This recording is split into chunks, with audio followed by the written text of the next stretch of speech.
Así que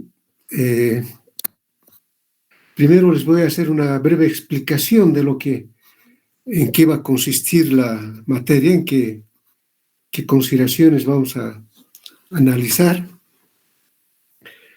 Les voy a mandar el programa para la próxima clase y seguramente unos 2 temas, ¿no? Por lo menos un libro que lo vamos a utilizar en esta primera parte y seguramente después vamos a ir completando con otros documentos.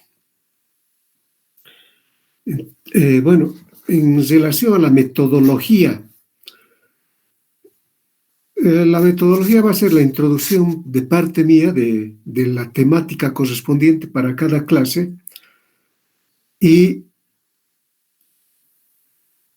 lo que vamos a hacer es sobre esa explicación somera, una explicación con algunos elementos básicos del tema, vamos a conformar grupos de trabajo de 6 personas cada grupo y lo que vamos a hacer es que cada uno de los grupos va a ir exponiendo un tema en todo el transcurso del semestre, que prácticamente son 4 meses, un poquito más. Van a exponer cada grupo 3 temas. 3 temas y naturalmente eso va a tener una ponderación. Vamos a organizar debates sobre cada tema. Vamos a debatir, vamos a discutir sobre el tema. Y bueno, sobre eso vamos a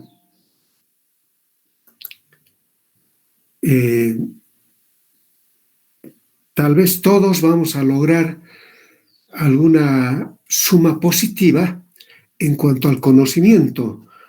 Ustedes saben muy bien que más cabezas piensan mejor. No solamente es una simple sumatoria, sino es una multiplicación, ese hecho. En ese sentido, vamos a trabajar intensamente, bastante de forma dialogada. Ahora, anótense bien esto, o sea, como ahora están figurando más o menos, teóricamente son 66 personas que están independientes de mí, que estarían, digamos, en este curso virtual. Pero como suele ocurrir, a veces se conectan y bueno, se van a hacer otras actividades por X o Z motivo. Entonces vamos a controlar eso, ¿no? Yo, por ejemplo, en este momento puedo decir, digamos, hace un momento estaba, bueno, digamos, Alejandra Paula Ayujra, que está presente, y yo le pregunto a Nicole Ramírez o a Virginia Charico, les hago la pregunta y en el caso de que no respondan, quiere decir que no están, ¿no? Que lo han habilitado, digamos, para una actitud formal, una acción formal y no están presentes en la clase, no están escuchando lo que dice el docente y lo que seguramente van a exponer también los estudiantes. Entonces, si no están, inmediatamente vamos a disminuir 6 puntos. De los 100 puntos que tenemos para evaluar cada estudiante. Bueno, todos aspiramos a tener los 100 puntos. Entonces, como quiera que esa va a ser una falta, vamos a disminuirle 6 puntos. La segunda clase, otra clase, llamo a la misma persona y no está, vamos a disminuirle 8 puntos, o sea, es 8, 14 puntos. Y la tercera clase, si no está, vamos a disminuirle otros 8 puntos. O sea, casi unos 22, 23 puntos vamos a disminuir, ¿ya?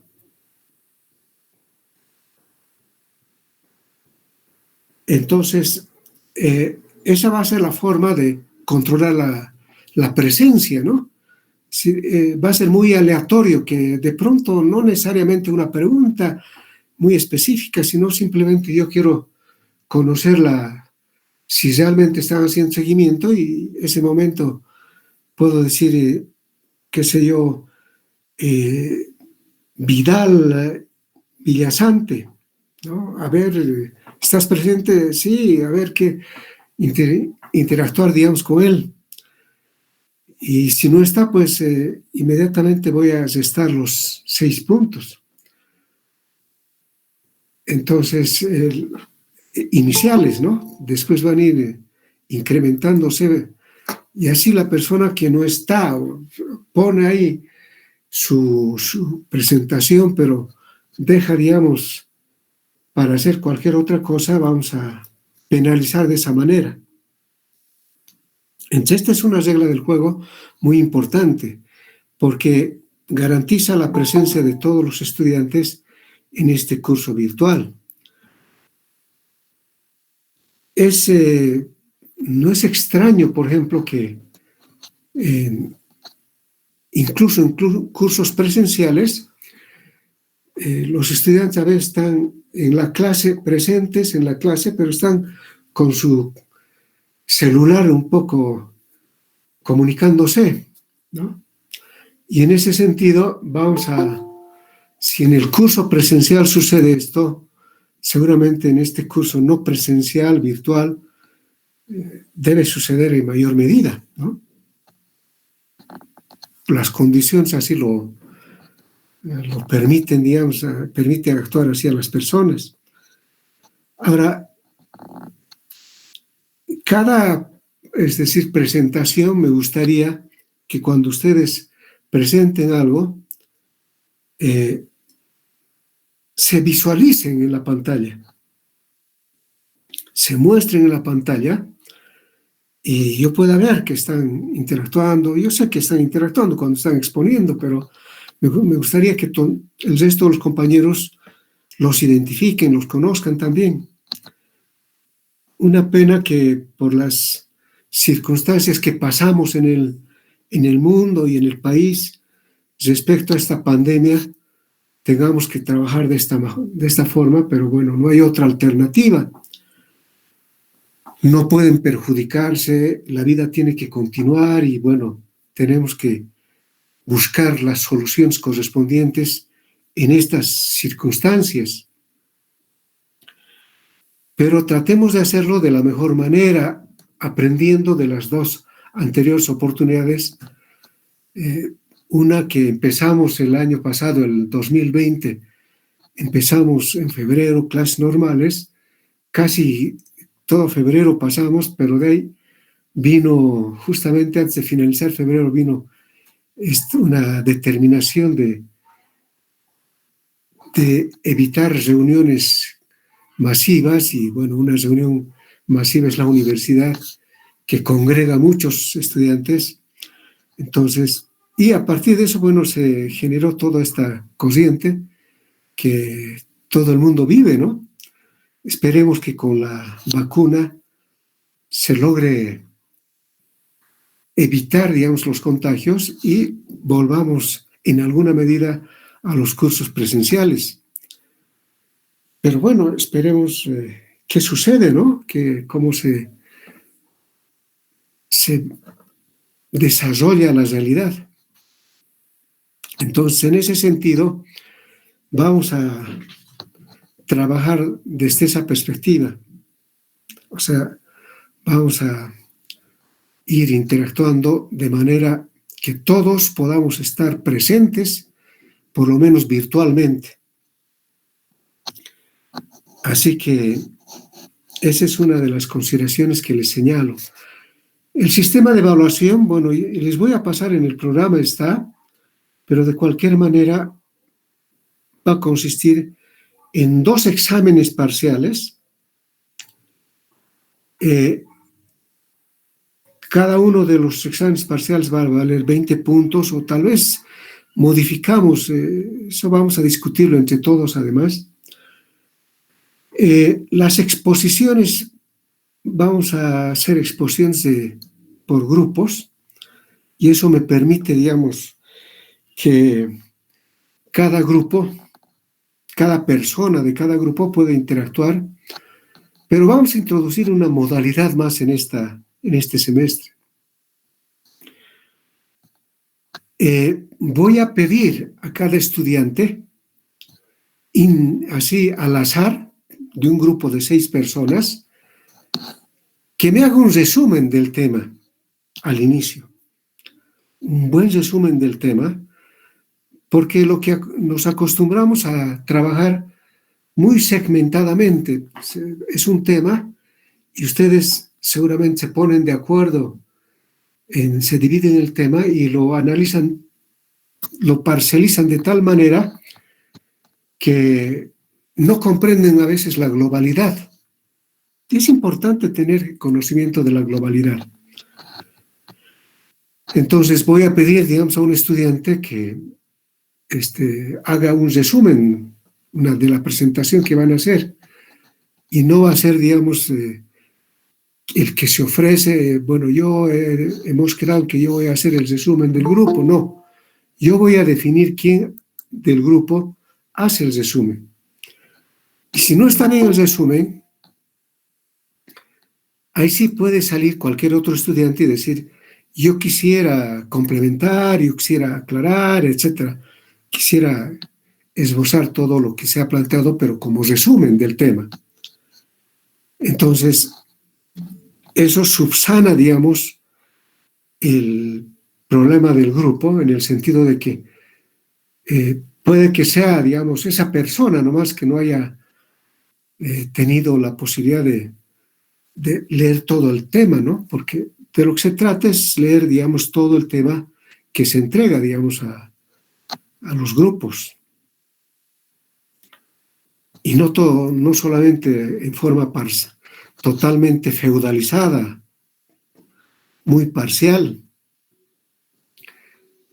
Porque, es decir, esto nos acostumbra también a nuestra formación para la vida profesional. Porque en la vida profesional, si bien, digamos, ustedes van a trabajar en un rubro específico, pero cuando tengan que debatir, digamos, un tema en grupos multidisciplinarios, cuando trabajen con ingenieros, con arquitectos, con sociólogos, incluso si está en el rubro médico, en el rubro de salud con médicos, etcétera. Entonces puedan ustedes esbozar, digamos, tratando de entender, digamos, la globalidad, ¿no? Hay una consideración en esto que se llama la interdisciplinariedad. Lo que sucede en la vida es multidimensional, ¿no? O sea, son múltiples dimensiones en las que interactuamos. Ustedes están actuando ahora en la universidad, seguramente algunos de ustedes trabajan y, bueno, no solamente pueden actuar en la universidad, sino en su trabajo, pero también pueden actuar en la casa, en el hogar, con su familia, o finalmente con la familia ampliada, con las relaciones virtuales a través de este medio con el resto de los familiares, etc. Entonces hay una multitud de actividades que uno tiene, ¿no? Y en esa multitud de actividades que uno tiene, bueno, pues hay eventos de todo carácter, ¿no?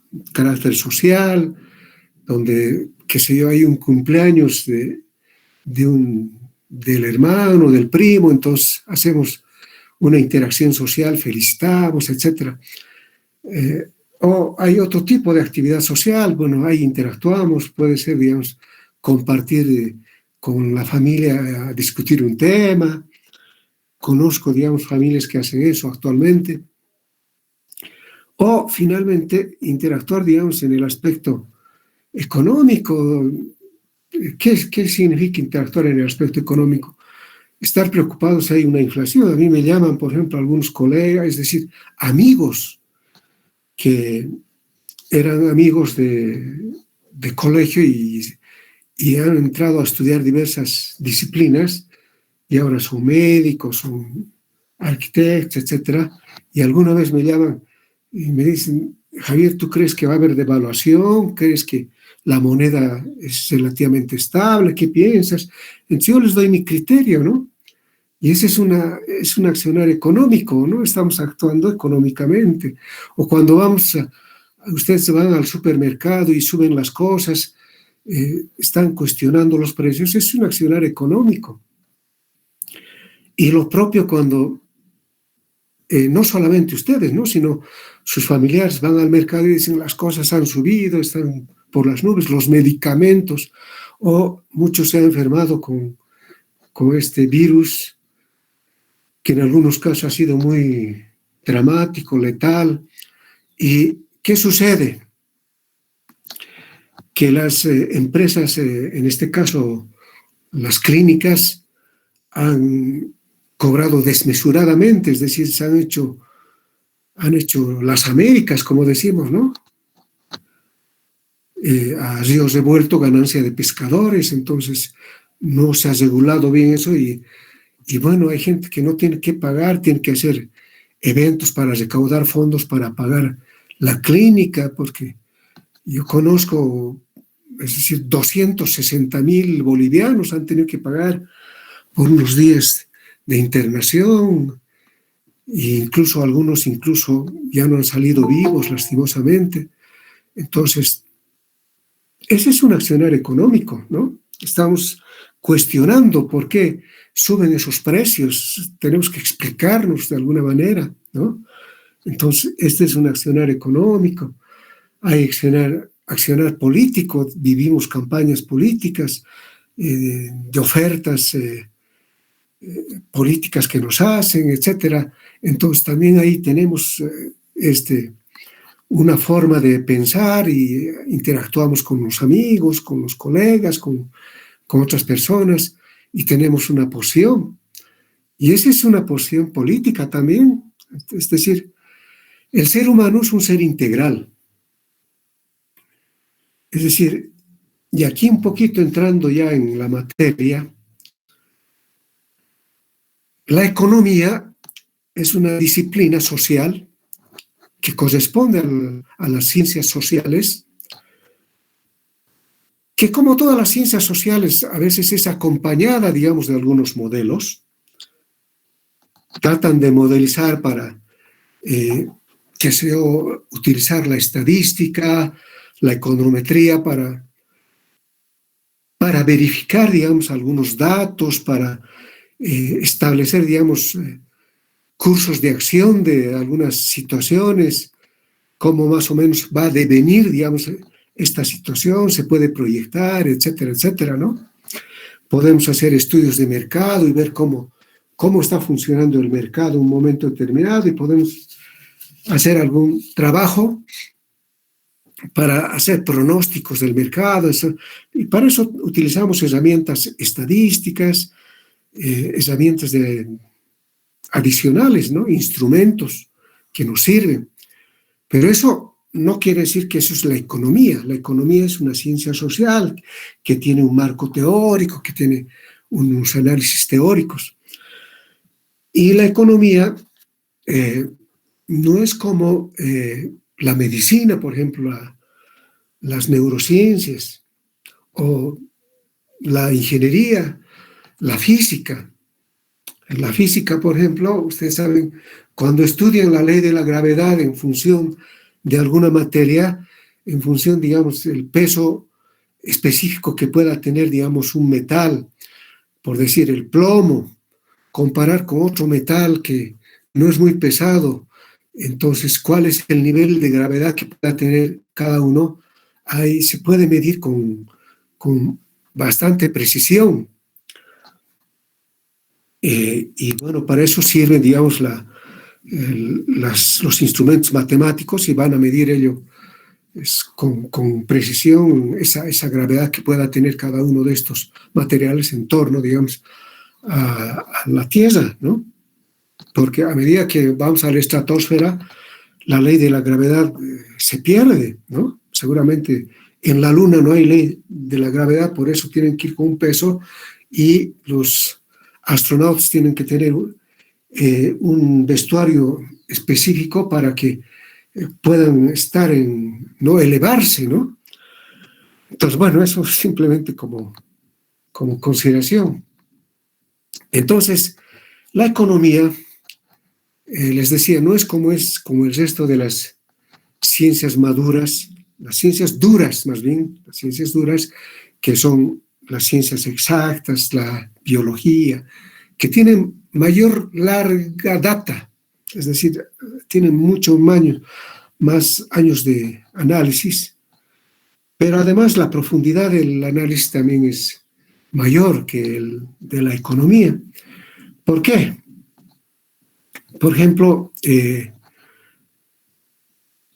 en la astronomía se pensaba que nosotros éramos el ombligo del mundo, ¿no?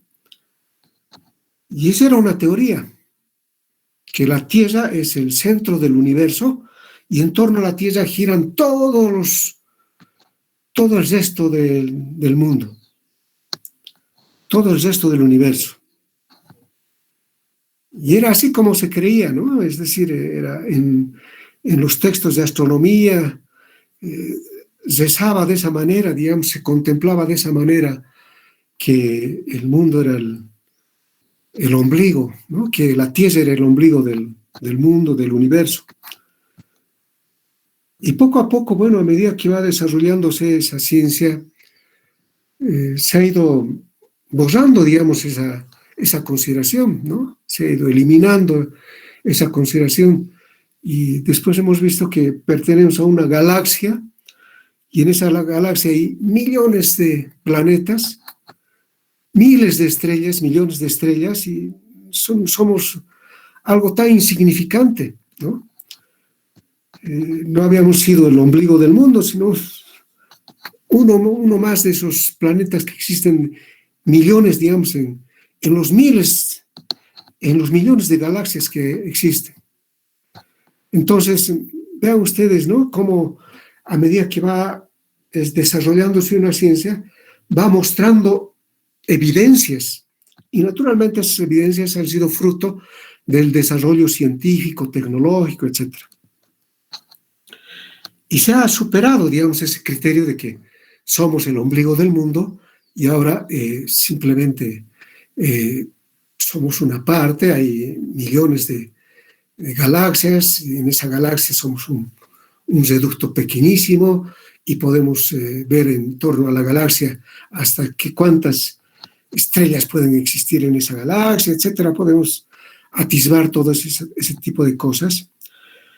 Pero bueno, esa es una consideración, digamos, desde el punto de vista de esa ciencia, los avances que ha tenido y naturalmente con eso nadie en este momento que tenga, digamos, un mínimo de formación cultural va a sostener que la Tierra es el centro del universo. Nadie, todos sabemos que no es así. Pero en las ciencias sociales todavía andamos más rezagados que eso. Es decir, esas consideraciones que se tenían eran paradigmas de cada ciencia. Un paradigma que pensaba de una manera y para refutar ese paradigma aparecen otros paradigmas que van refutando esa anterior situación. En las ciencias sociales todavía seguimos bastante rezagados y hay corrientes, ¿no? Es decir, hay personas que creen que su corriente es la verdadera, ¿no? Es decir, hay como cuestión de fe, como tenían cuestión de fe antes en que el Sol giraba alrededor de la Tierra y no al revés, nosotros giramos en torno al Sol. tenemos un movimiento de rotación y un movimiento de traslación que nos permite girar en 365 días en torno al Sol. Entonces, en las ciencias sociales todavía hay personas que creen que su criterio teórico es el fundamento último y no hay que refutarlo, ¿no? Ese es el objetivo, el fin, y hemos llegado al máximo del conocimiento, al cenit del conocimiento en las ciencias sociales, en la economía. Yo particularmente no pienso de esa manera, ¿no? Yo pienso que en la economía hay diferentes paradigmas. Hay paradigmas que, bueno, yo, digamos, tal vez no corresponde el nombre de paradigma, porque lo de paradigma es un poco más preciso. En alguna clase les voy a explicar. Pero hay diferentes corrientes. Hay la corriente clásica, que es donde se funda la economía, y además tomando, digamos, de los mercantilistas, de los fisiócratas, etcétera, elementos y conforman, digamos, lo que sería la economía clásica. Y ahí tenemos la aportación de Adam Smith, Ricardo, Joan Stuart Mill, que se llama y bueno, otros pensadores de entonces que lanzan, digamos, el pensamiento clásico de la economía y que tiene todas una serie de elementos, ¿no? Que ahí se formula en un momento determinado, que tuvo, digamos, su explicación en ese momento determinado. Cuando hacemos el análisis de las diferentes corrientes que existen en la economía, y después vino el pensamiento marxista, que fue un pensamiento contestatario, digamos, al pensamiento clásico, un pensamiento cuestionador por una serie de elementos. Y bueno, tienes ese pensamiento, esa corriente de la economía, tiene sus seguidores, los marxistas o neomarxistas, etc. Y bueno, después vino el pensamiento neoclásico, que es una defensa del establishment entonces, de 1870 fundamentalmente. Y ahí estamos. Otro tipo de pensadores, otros pensadores, hay Marshall, etcétera, empiezan con los criterios de la teoría neoclásica y bueno, introducen también formalizaciones, ¿no? Es decir, introducen modelitos diferentes, modelos, entonces tratan de demostrar, digamos, la viabilidad a través de modelos, y a través de los modelos podemos explicar muchas cosas, ¿no? Entonces, yo puedo explicar que cuando hay luna llena, es decir, problemas climáticos, y los problemas climáticos tienen que ver, digamos, con la economía, qué sé yo, podemos elucubrar muchas cosas, ¿no? Y bueno, elucubraron muchas cosas, etcétera. El pensamiento neoclásico, y en el pensamiento neoclásico ahí nacen también, digamos, ahí la racionalidad del consumidor, el homo economicus. Es decir, el homo economicus es el ser totalmente racional, ¿no? Es decir, la persona que racionaliza todas las cosas.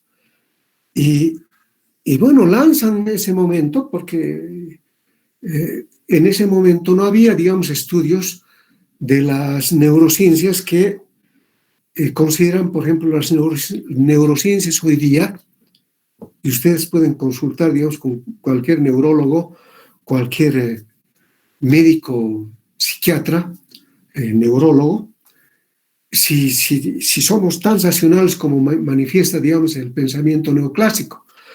Y con toda seguridad, este científico, basándose, digamos, en el desarrollo científico, les va a decir que nosotros actuamos, 80% de nuestro accionar en el mundo es emocional y 20% es racional. Y eso. porque hay tres tipos en la distribución cerebral, tres tipos de segmentos en el cerebro que te hacen actuar de una manera. Entonces, lo emocional es lo que deviene desde lo más primitivo de lo que hemos sido, ¿no? O sea, por ejemplo, cuando tenemos, digamos, estamos caminando de noche muy tarde y alguien trata de asaltarnos, entonces nos ponemos pálidos porque la sangre baja a nuestros pies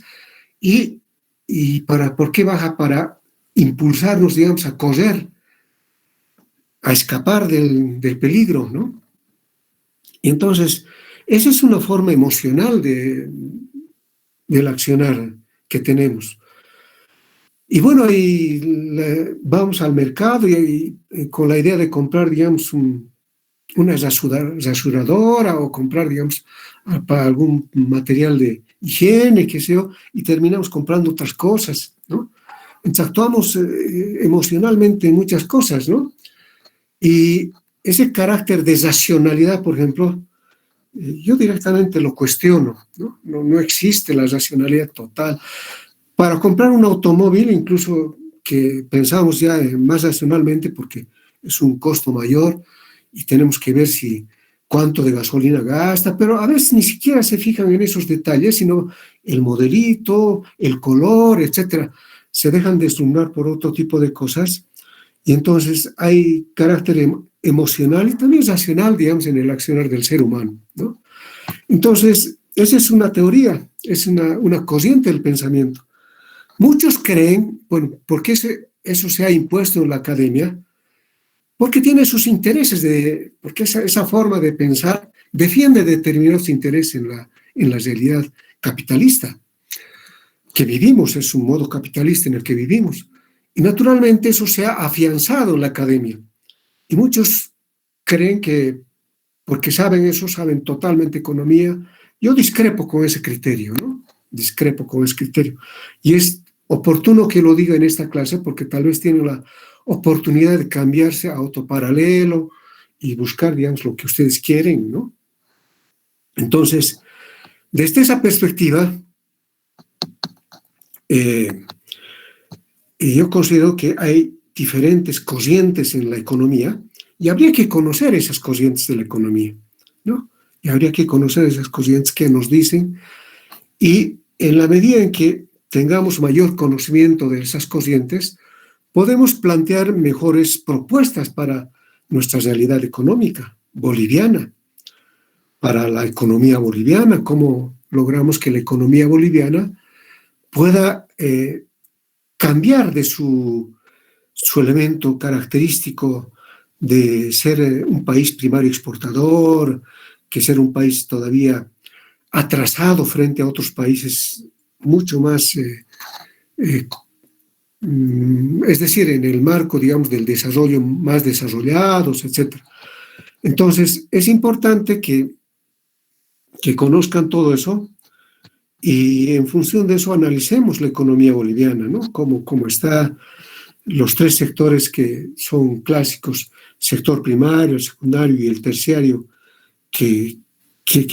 cómo nos explican en la realidad nacional y a través de ellos también segmentar, digamos, en el sector primario, la agricultura, la minería, los hidrocarburos, y en el sector secundario, bueno, la industria, etcétera, ¿no? Y naturalmente en el sector terciario los servicios correspondientes, las telecomunicaciones, etcétera, etcétera, ¿no? Entonces, un poco explicar también con esos elementos cómo está, qué consideración contestataria frente, digamos, a lo sacramentado que a veces viene desde diferentes organismos internacionales, por qué piensan los organismos internacionales de esa manera, etcétera, etcétera. Todo eso yo creo que tenemos que cuestionarnos, ¿no? En nuestra formación de economistas y construir, no es que la economía viene totalmente ya con un recetario de cocina donde se hace y se implementa simplemente las cosas, ¿no? No sucede así en la realidad, ¿no? alguna vez se ha tratado de implementar desde esa perspectiva y ha sido un chasco, un fracaso. Entonces, ese es un elemento también que tenemos que conocerlo y vamos a tener esa consideración en la materia de teoría del desarrollo, ¿no? El programa va a estar conformado, digamos, por un análisis primero de la economía desde la perspectiva convencional y desde la perspectiva crítica de la economía.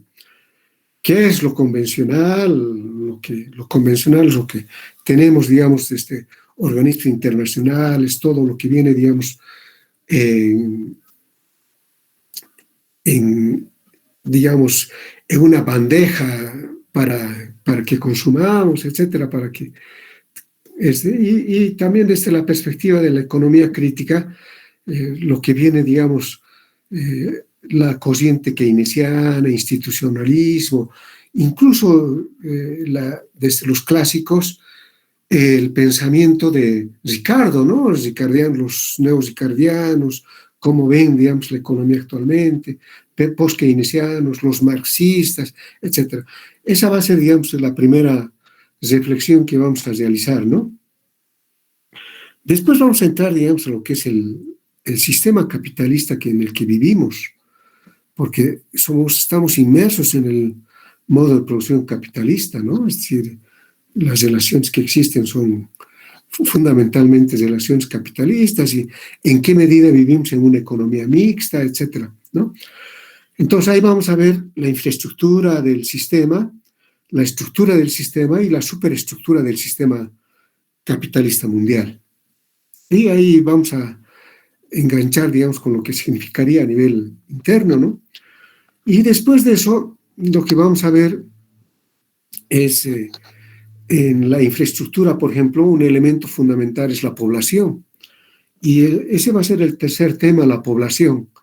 La población desde el punto de vista mundial, como 7.400 millones de habitantes actualmente en el mundo, cómo está distribuida su demografía, etcétera, y la explosión demográfica, qué significa una explosión demográfica, qué significa, digamos, el control de la natalidad, qué significa los problemas que existen, digamos, en cuanto a población, ¿no?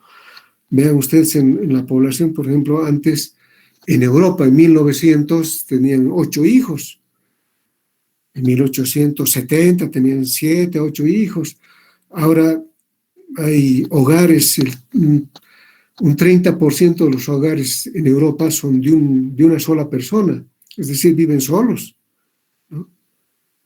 ¿Qué es lo que ha pasado con el mundo? Todo eso sería interesante analizar y entrar a la población boliviana, ¿no? Crecimiento de la población boliviana, 11.700.000, no hemos llegado a los 12 millones, todavía somos un país con un poco de población, comparado, digamos, con algunos países como la India, como China. China tiene 1.444 millones de habitantes, la India tiene 1.390 millones de habitantes, ya está casi en los 1.400. Entonces, bueno, y otros países, ¿no? Sí, por ejemplo, saber la Argentina cuántos millones de habitantes tiene, Estados Unidos, etcétera, tener ideas y para compararnos, digamos, hay las migraciones que significan la migración de los bolivianos a otros países, la migración de otros países a otros, decir, en el mundo, cuánto representa la migración mundial, creo que está en el 2%, no significa más. Entonces, bueno, de ahí vamos a entrar al sector agropecuario en Bolivia, la introducción, el sector agrario, agropecuario, rural. Antes tal vez vemos a nivel mundial cómo está la economía agrícola a nivel mundial en algunos países, para entrar, digamos, a lo específico de Bolivia. Después vamos a entrar a la industria, el sector industrial en Bolivia, cómo se desempeña, cómo está el sector industrial, etcétera, ¿no? Después vamos a entrar a las cuestiones energéticas en el mundo y en Bolivia. Las cuestiones energéticas, fundamentalmente en el mundo, la energía se mueve por el petróleo, ¿no? El petróleo, es decir, los fósiles, el carbón, el petróleo y el gas, ¿no? Y de esos los más contaminantes son el carbón y el petróleo y menos contaminantes el gas. Entonces vamos a vivir, digamos, una era del gas, seguramente unos 50, unos 70 años más en el mundo, porque no hay en este momento un energético que pueda suplir, que pueda sustituir a estos energéticos, ¿no? Entonces eso lo vamos a ver. Después vamos a entrar al sector minero en Bolivia. Bolivia es un país minero, etcétera. Entonces vamos a ver todo eso. Y después entrar al sector servicios, por ejemplo, el sector servicios, cómo está, por ejemplo, el sector servicios, digamos, las telecomunicaciones del sector servicios importante, etcétera. Todo eso vamos a verlo. Y bueno, va a ser una materia bastante interesante para repasar esos conceptos, conocer un poquito más de lo que ocurre en el mundo y en nuestro país en particular sobre esa temática de la realidad boliviana, para terminar, digamos, con un redondeo de lo que es el PIB, con cómo está conformado el PIB, sus elementos, qué tendríamos que hacer para modificar, digamos, esa estructura del PIB, etcétera, ¿no? Entonces, simplemente va a ser de manera muy resumida esa la clase, esa va a ser el temario de esta materia. Y yo les voy a pasar. Ahora, de momento nos hemos reunido bajo el auspicio de algún estudiante que ha conformado el grupo, pero yo les voy a decir si vamos a mantenernos en este grupo o vamos a modificar. Porque he visto, por ejemplo, cuando entraba al grupo, 122 personas que componen el grupo, y el grupo no tiene 122 personas porque la materia, lo que he sacado, digamos, de lo que me han mandado de la carrera, son dos grupos, uno de 71 personas y otro de 26, creo. Entonces quiero ver, no sé si me equivoco, tal vez es la materia la otra, pero más o menos unos 70, más de 70, y el otro no sé si es de 6 o 26, para no confundirme con la otra materia. Es decir, yo bajé hoy día de las dos materias que tengo, entonces quiero verificar bien. Entonces, como quiera que en la entrada al grupo vi 122, me extrañó. Entonces, para que no tengamos, digamos, yo les voy a decir en el transcurso de estos días, hasta el jueves les voy a decir, este es el grupo en el cual nos vamos a desarrollar, para no tener personas que están ajenas al curso, ¿no? Y tener, digamos, un grupo lo más compacto de parte de los estudiantes que se han inscrito en esta asignatura. Eso de momento, seguramente voy a tener la oportunidad, mi nombre es Javier Fernández Vargas, debía hacerlo al principio, pero bueno, no hay mayor problema. Soy economista de profesión. Tengo dos especialidades, una especialidad en proyectos. Hice un año de proyectos cuando era dedicación exclusiva, años era todo virtual todo era presencial. Yo hice un año de especialización en proyectos, un curso de la OEA y el BID, y bueno, estuvimos dedicados todo el año para estudiar proyectos y tuve la oportunidad de hacer muchos proyectos, vivir de la elaboración de proyectos, formulación, elaboración de proyectos. Era la temática con la que más me he familiarizado, una temporada del trabajo concreto que tuve. Y después hice también un curso de estadística. El primer curso que hice de especialización fue un curso de estadística que lo hice en el exterior, en Italia específicamente. No era muy largo, eran 7 meses del curso de estadística, hice un curso. Y también me sirvió, digamos, en la actividad laboral, pero no tanto como el primero, bueno, o el segundo que hice de proyectos, que ahí estuve muy dedicado a proyectos y justamente la idea era insertarme en la universidad a dictar la materia de proyectos porque había trabajado mucho, conocía bastante teoría, etcétera, y me presenté, pero ahí se presentaron, digamos, en la carrera la posibilidad de, es decir, se abrió para otras materias y, y se abrió precisamente para estructura económica de Bolivia, que es ahora economía boliviana, y teoría del desarrollo, y me presenté a las dos y justo en las dos gané. Ya no me volví a presentar, digamos, a preparación y evaluación de proyectos porque dije ya tres materias y con lo que trabajaba no me daba tiempo, entonces lo dejé así. Y entonces fue esa mi forma de insertarme en la universidad y que considero que las materias que eh, regento son materias muy interesantes. Bueno, todas las materias de toda la, todo lo que es conocimiento, ciencia, siempre es apasionante, ¿no? Entonces, fue esa, después hice un curso, una maestría en Relaciones Económicas Internacionales. Bueno, con el curso de proyectos me había dedicado a hacer proyectos y un sesgo en proyectos agropecuarios. Y entonces yo quería hacer una materia, una maestría en, en desarrollo rural, en agricultura, etcétera.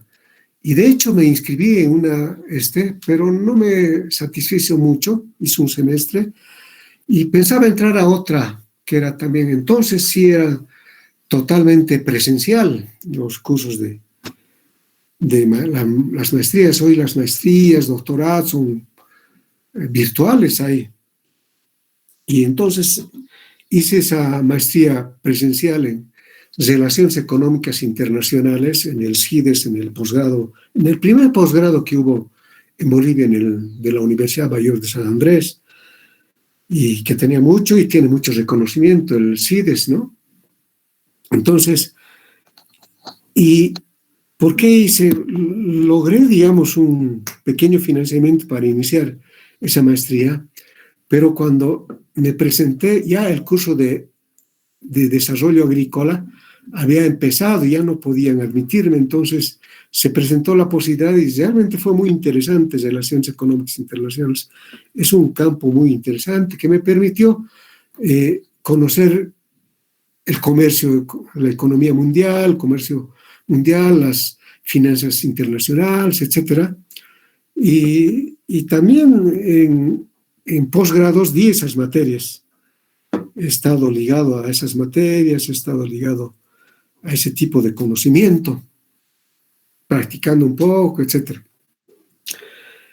Y bueno, después se presentó, cada vez se hacía más competitiva y un amigo muy entrañable que es Carlos Villegas, que era ministro con el MAS en la primera etapa, ministro de hidrocarburos, y fue ministro de planificación, y él me invitó a formar parte, digamos, de que lo acompañe, y al mismo tiempo, cuando él era director del CIDES, él auspició el primer doctorado en el CIDES, en ciencias de desarrollo, en estrategias de desarrollo. Y ese doctorado en estrategias de desarrollo me llamó, entonces me dijo, ¿por qué no participas en este curso que vamos a iniciar? Son 3 años que va a durar, es presencial. Yo le dije, no, pues no puedo porque yo trabajo. Y me dijo, bueno, hazte cargo, digamos, de una coordinadora, coordina una maestría y bueno, eso te va a permitir solventar tus gastos. Y bueno, me animé. Hice el doctorado, hice una tesis y no la concluí por las cuestiones laborales.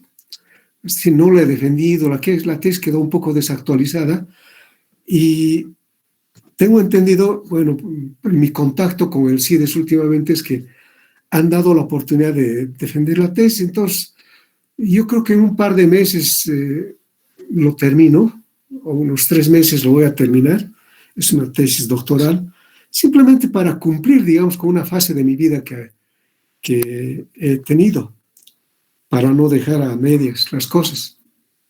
No porque eso me vislumbre, digamos, expectativas en el futuro, no tengo esa consideración. Simplemente es cumplir con algo y bueno, y siempre te permite, digamos, estar siempre estudiando, leyendo. Es algo que cuando uno estudia y entra a la docencia, tiene que practicar bastante. Es decir, la lectura tiene que ser un elemento esencial en la vida de una persona que entra, digamos, a la academia, ¿no? Y bueno, es parte de mi conducta, digamos, de las acciones que desarrollo diariamente, es leer, digamos, no solamente libros de economía. Me he metido, digamos, a analizar las neurociencias. Debo tener unos 20, 40 libros de neurociencias. Y novelas, ¿no? Novelas que son interesantes. Me gusta la novela, luego de cuando en cuando siempre estoy leyendo algo y naturalmente estoy un poco combinando con las lecturas de economía, ¿no? Entonces, un poco les resumo, digamos, mi formación. Y bueno, en esa línea, la próxima clase lo que vamos a hacer es que conocerles a ustedes, ¿no? Que se presenten, voy a llamar uno por uno, aleatoriamente, y me va a contar, digamos, su experiencia, sus inquietudes, etcétera. Y entonces va a ser eso, y bueno, les voy a pasar también el primer tema, pero ya viendo el grupo, ¿no? Definiendo, digamos, cuál va a ser el grupo. Una estudiante me llamó, Viveca, justamente me llamó para conformar el grupo, pero ya han conformado y ella lo que hizo es adherirse, pero definamos bien porque ese grupo me extrañó que sean 122 personas y yo quisiera tener un grupo realmente del curso, ¿no? No que esté involucrada otra materia más, no sé. Entonces, un poco es esa lo que quiero participarles, y es una presentación también que hice de mi perfil. Sobre esa base, bueno, no sé si tienen algunas preguntas, nos quedan unos 20 minutos. Si quieren conversar conmigo algo, si quieren que les aclare alguna cosa, si tienen alguna duda o algún aporte, alguna consideración, tienen la palabra.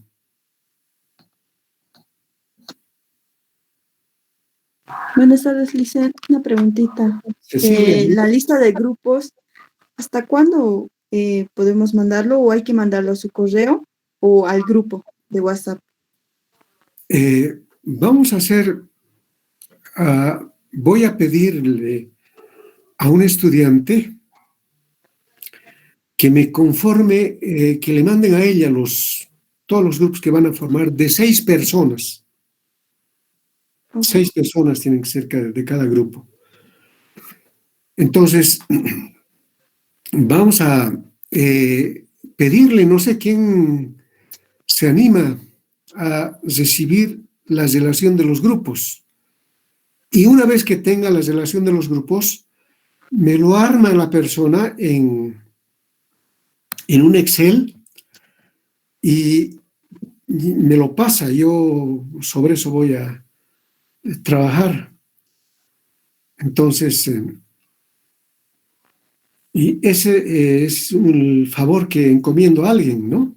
Alguien, si tiene, digamos, destrezas, digamos, en el Excel, ahí recibe los grupos, los arma del 1, todos los grupos tienen que ser del 1 al 6, y después grupo 1, grupo 2, etcétera.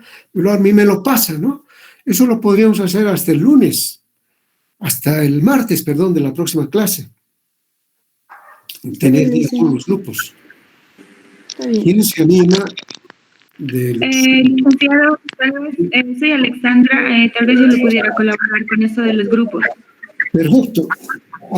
Alexandra nos va a ayudar. Alexandra. Yujra ha sido también estudiante de Teoría del Desarrollo, una muy buena estudiante. Entonces le voy a pedir que Alejandra, no sé si te dicen Alexandra o Alejandra, porque yo siempre digo Alejandra, pero alguna vez alguien me hizo notar, algún estudiante me dijo, mi nombre es Alexander, entonces, bueno, si te dicen Alexandra o Alejandra. Alejandra, está bien, licenciada. Bien, Alejandra. Alejandra, entonces, le manda a Alejandra, ella se conecta con ustedes, todos los grupos, ella va a ser la persona que me va a ayudar en esto, ¿ya? Estoy anotando.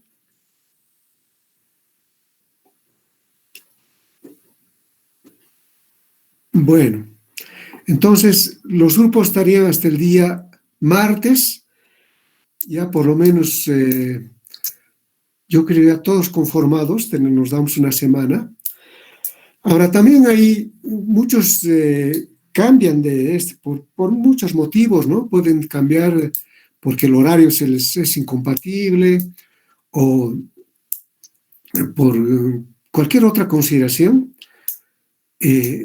Se van al otro paralelo, entonces hasta el lunes yo creo que van a haber tiempo de cambios, todo, entonces nos daremos ese margen, ¿no? Para que si alguien tiene que pensarlo todavía sobre su estadía en esta materia o pasarse al otro grupo, bueno, eso les dejo a consideración de ustedes. Está muy bien, Cecilia, hemos respondido a tu inquietud. ¿Alguna otra pregunta?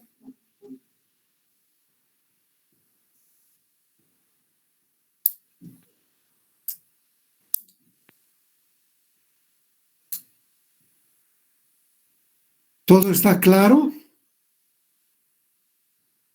Sí, Lice, todo claro. Sí, dicen todo claro.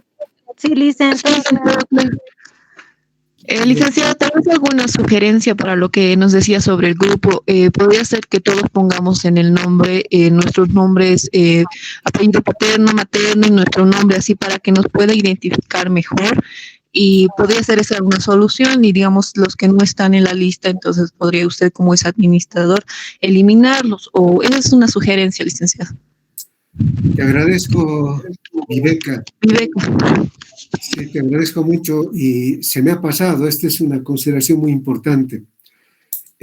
Sucede, por ejemplo, que en la experiencia esta que tenemos de ya 2 semestres de las clases virtuales, hay algunos estudiantes que ponían, digamos, un seudónimo, ¿no? Digamos, Sócrates, ahí se ponían, ¿no? Por decir, ¿no? Y entonces yo para llamar en las participaciones no podía llamarlo, digamos, por ese nombre que sabía que no le correspondía, porque era un seudónimo, y habían incluso algunos seudónimos muy particulares, y que, por ejemplo, había siempre viviré por siempre, ¿no? Así, alguien se puso ese eslogan. Y bueno, como es una clase universitaria, donde tenemos que conocernos, incluso para que se conozcan entre ustedes, ¿no? Lo que pasa es que hay 2 consideraciones del concepto de capital social. Los economistas institucionalistas, capital social, denominan, digamos, a toda la institucionalidad que existe, digamos, en una economía.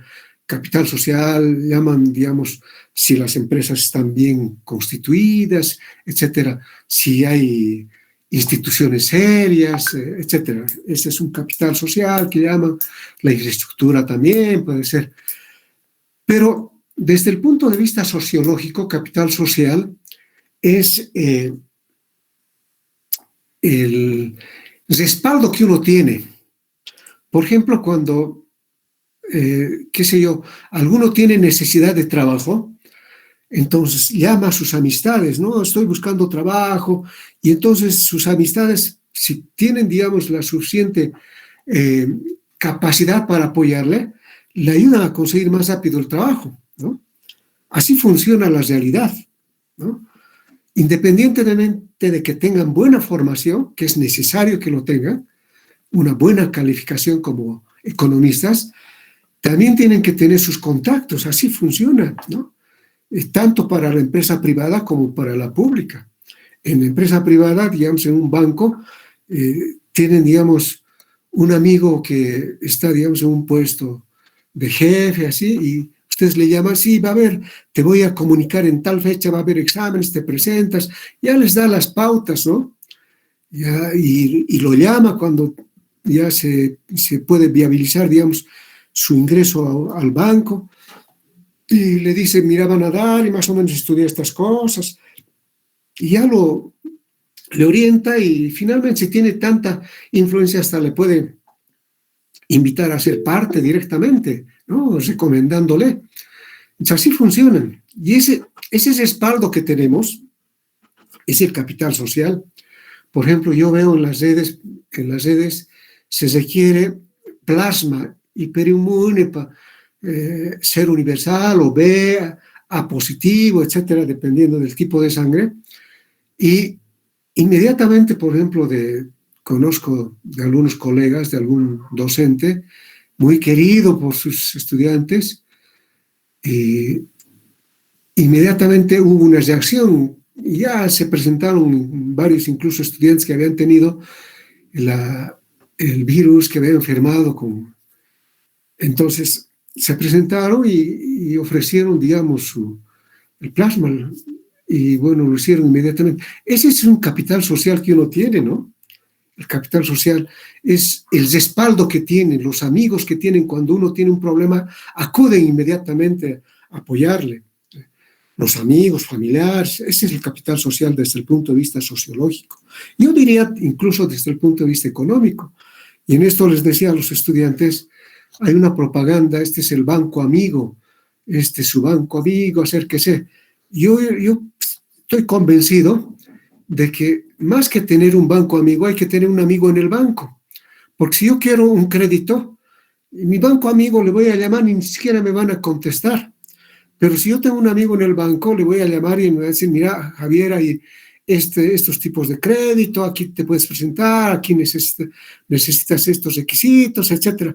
Es así como funcionan en la realidad todavía como la nuestra, ¿no? Probablemente en países más institucionalizados seguramente es de forma distinta, aunque yo he visto organismos internacionales que tienen más o menos el mismo accionar, ¿no? Entonces, bueno, desde esa perspectiva, que se conozca incluso entre ustedes es positivo. Que conozcan, digamos, a Cecilia Cejas, que conozcan a Virginia Ucharico, que conozcan a Alejandra Yujra, que se conozcan entre ustedes y que se ayuden entre ustedes, se recomienden entre ustedes. De eso se trata en la vida, ¿no?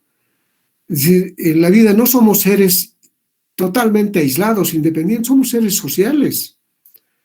Y en la medida que tenemos más contactos, más relaciones, funcionan mejor las cosas, ¿no? Entonces, lo que nos ha hecho recuerdo Viveka es muy importante. Todos se identifican con su nombre completo, ¿no? Los nombres que tiene, los apellidos materno, paterno y materno, y su celular ahí, o qué sé yo, su contacto. Entonces, esa es la forma como nos vamos a identificar, por favor, todos en el grupo. Así que eso les pido para la definición que tengamos del grupo correspondiente, ¿ya? Está bien, Lice. Bueno, ya son las 12 menos cuarto. No sé si tienen alguna pregunta más. José Manuel, por favor.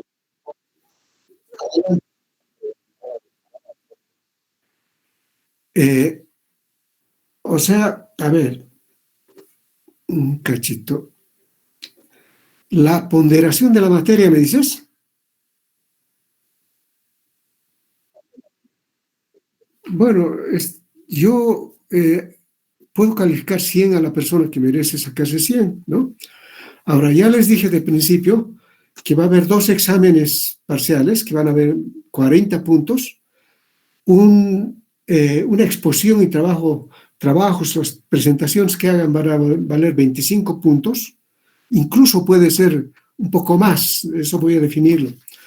El examen final, va a haber un examen final que va a valer 15 puntos, y participación en debates van a valer otros 15 puntos, ¿no? Pero de todos los temas que ustedes tienen, les corresponda exponer o no exponer el tema, todos tienen que hacer un mapa conceptual del tema. Y el mapa conceptual del tema es un resumen del tema, pero en gráfico, ¿no? Es decir, es mejor. Porque ¿qué hacemos cuando estudiamos? Cuando estudiamos, digamos, las corrientes de la economía, entonces podemos hacer corrientes de economía, tres o cuatro redondos, círculos, y ahí poner, digamos, clásica, neoclásica, estructuralista, institucionalista, marxista, etcétera, y decir cada una de estas, las relaciones que uno tiene, etcétera, cómo se parecen unas a otras, en qué discrepan. Entonces, esa es la forma de estudiar, ¿no? Haciendo, digamos, graficando las cosas uno estudia. Es la mejor, por lo menos a mí me funciona muy bien. A otros probablemente les funciona de otra manera. Cada uno tiene sus particularidades, cada uno es un ser único. Claro, pero hay regularidades, ¿no? Entonces hay que hacer un mapa conceptual. El concepto y después la descripción puede ser en un mapa, ¿no? Entonces, eso es muy importante. Entonces tienen que hacer mapas conceptuales y naturalmente en ese puntaje que les he dicho de las exposiciones y trabajo, ahí va a estar esa ponderación de 30 puntos, no sé, ya voy a definirles bien para la próxima clase, pero esa va a ser la ponderación. Entonces, las personas que le ponen todo el empeño, todo eso, pueden aspirar a 100 puntos, ¿no? Yo no voy a hacer... ¿Por qué tengo que mezquinarme con algo que les corresponde a ustedes? Y las personas que no cumplen también voy a ir restándoles, ¿no? Por ejemplo, si en este momento dijese, está X persona y no me contesta, quiere decir que no está, que lo ha puesto y se ha dedicado a hacer otras cosas, ¿no? Y tienen que ser muy sinceros conmigo, porque hay algunas personas que qué sé yo, están en una actividad, están trabajando y probablemente su celular está, entonces están atendiendo a medias.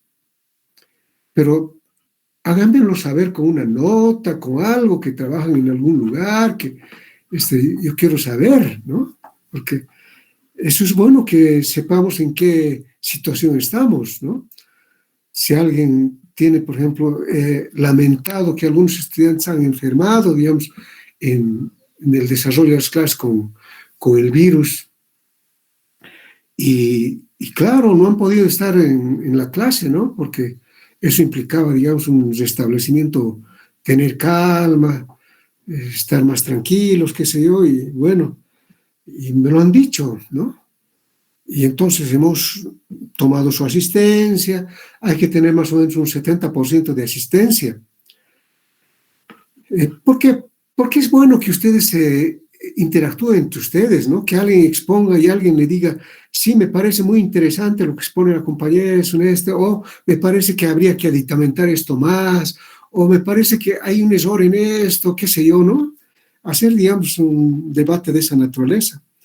Entonces, es importante para eso que en cuanto a la interacción, por ejemplo, las participaciones en debates tienen una ponderación. Y esa participación yo la va a tener su calificación, y las personas que tengan buena participación a veces me ahorran, porque yo sé que están estudiando. Buenas participaciones me dicen, no, esta persona estudia e incluso la puedo eximir de un examen, ¿no? Entonces, hay que ver todo eso. Porque cuando uno estudia, bueno, algo que decir. Y es bueno, hay que lanzarse, es decir, no hay que tener temor. Todos aprendemos algún momento. Hay a veces cierto temor de expresar cuando uno está en grupo, pero hay un dicho muy expresivo y muy cierto: persona que no expone lo que conoce, no existe. Porque ¿quién va a saber que, por ejemplo, que Alejandra ha estudiado el tema y que puede defender el tema? Nadie de nosotros va a saber si nunca dice nada. Pero si una persona expone, dice, el tema consiste en esto, me parece, con esto discrepo, etcétera, ya es una participación, ¿no? Pero también hay que ser, digamos, en eso, es decir, porque uno puede aprender, digamos, una parcelita y querer exponer, no, tratar, porque yo también voy a decirle, ¿y qué piensas de este otro punto? Y bueno, y en las exposiciones también van a ser así, de tal manera que seamos estudiosos integrales, ¿no? Eso, jóvenes. Señoritas, por cierto. A ver si en esa relación que tengamos, cuántas son damas y cuántos son caballeros, cuántos son varones, cuántos son mujeres, si tenemos esa relación. Ustedes sabían que Adela Zamudio no estudió, fue autodidacta, estudió solamente hasta segundo de escuela primaria y después fue autodidacta y era una poetisa, es muy reconocida, porque antes las mujeres no tenían opción de estudiar, ¿no? En muchos países desarrollados hoy, los años 40, 50 del siglo pasado, hace 60 años atrás, no entraban a la universidad. Y hoy las universidades están plagadas de hombres y mujeres, ¿no? En la misma proporción, a veces más mujeres, y salen. Yo siempre me he preguntado por qué no hay una directora de la carrera de economía. Y hay solamente una gran cantidad de docentes varones. ¿Qué es lo que pasa, no?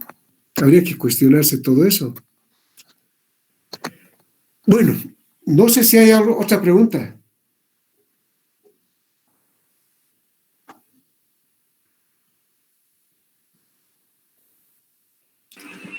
Está todo claro, licenciado, gracias. Bueno, entonces nos vemos el próximo jueves a las 10:30. Hasta ese jueves ya voy a coordinar, digamos, si estamos en el mismo grupo o si este grupo es de 2 materias, algo así. Entonces nos hacemos una incursión en otro grupo, ¿ya? Listo. Muchas gracias. Buen día a todos. Que tengan excelente semana que nos resta y una buena tarde, ¿no? Hasta luego. Hasta luego, licenciado. Hasta luego, licenciado. Gracias, licenciado. Hasta luego, licenciado. Hasta luego, licenciado. Un gusto con Hasta todos. luego, licenciado. Hasta luego.